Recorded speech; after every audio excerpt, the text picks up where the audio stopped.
वैसे तो ऊंची आवाज़ में बोलना या चिल्लाने जैसी आदत तो किसी के लिए या किसी के भी साथ अच्छी नहीं है, लेकिन पति पत्नी जो एक दूसरे के साथ भावनात्मक रूप से जुड़े होते हैं उन पर इसका नकारात्मक प्रभाव अपेक्षाकृत ज़्यादा पड़ता है। जब दो लोग साथ में रहते हैं तो उनके छोटे मोटे मनमुटाव, हल्की कहासुनी और झगड़े होना एक आम बात है। पति पत्नी का रिश्ता हो या गर्लफ्रेंड बॉयफ्रेंड का, जब हम किसी को अपना मान लेते हैं तो उस पर कुछ हद तक अधिकार समझने लगते हैं, और यह कहासुनी झगड़ा उसी अधिकार का ही एक उदाहरण है। जाहिर तौर पर ये झगड़े किसी रिश्ते को बदरंग तो नहीं करते, लेकिन अगर आप अपने पार्टनर पर हर छोटी बात पर चिल्ला पड़ते हैं या उन पर क्रोधित होना आपकी आदत बन चुका है, तो ये आपके रिश्ते की गर्माहट को पूरी तरह ख़त्म तो कर ही सकता है।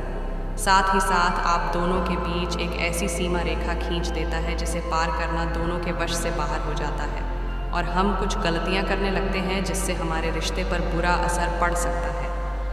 पार्टनर झूठ बोलने लगते हैं, किसी पर चिल्लाना या उन पर ऊंची आवाज़ उठाना यह दर्शाता है कि आप अपने साथी का सम्मान नहीं करते।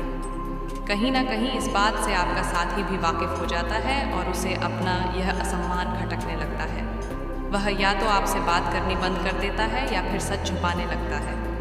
आपका पार्टनर मन ही मन आपसे दूरी बना लेता है। एक समय बाद उसे आपके किसी भी तरह के व्यवहार से फर्क नहीं पड़ता। अंत में देखा जाए तो नुकसान इसमें आपका ही है।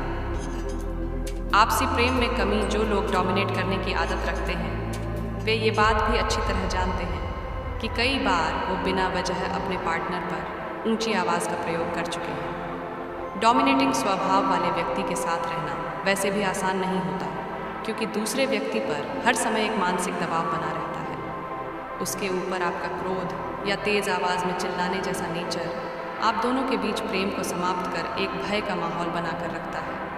भावनात्मक जुड़ाव में कमी, आप इस बात से इनकार नहीं कर सकते कि आपका लगातार नकारात्मक रवैया एक समय बाद आपके पार्टनर को आपसे भावनात्मक रूप से दूर कर देता है।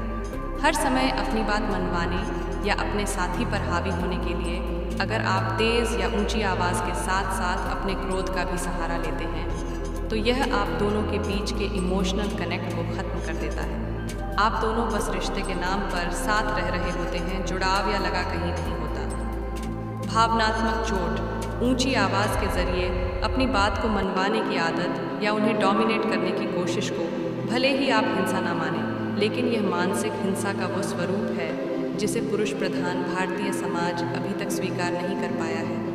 हालांकि आजकल महिलाएं भी इस श्रेणी में शामिल हो चुकी हैं। चिल्लाना या ऊंची आवाज़ में बात करना सामने वाले व्यक्ति को भावनात्मक रूप से चोटिल करता है। उन्हें यह लगता है कि आपकी नज़र में उनकी कोई अहमियत नहीं है, और इस कारण लोग आपसी रिश्ते खराब कर लेते हैं। तो आप भी इन बातों का ध्यान रखकर अपने जीवन में सफल हो सकते हैं। और आपको हमारी बातें पसंद आई हो तो लाइक करें, कमेंट करें और हमारे चैनल को सब्सक्राइब करें। धन्यवाद।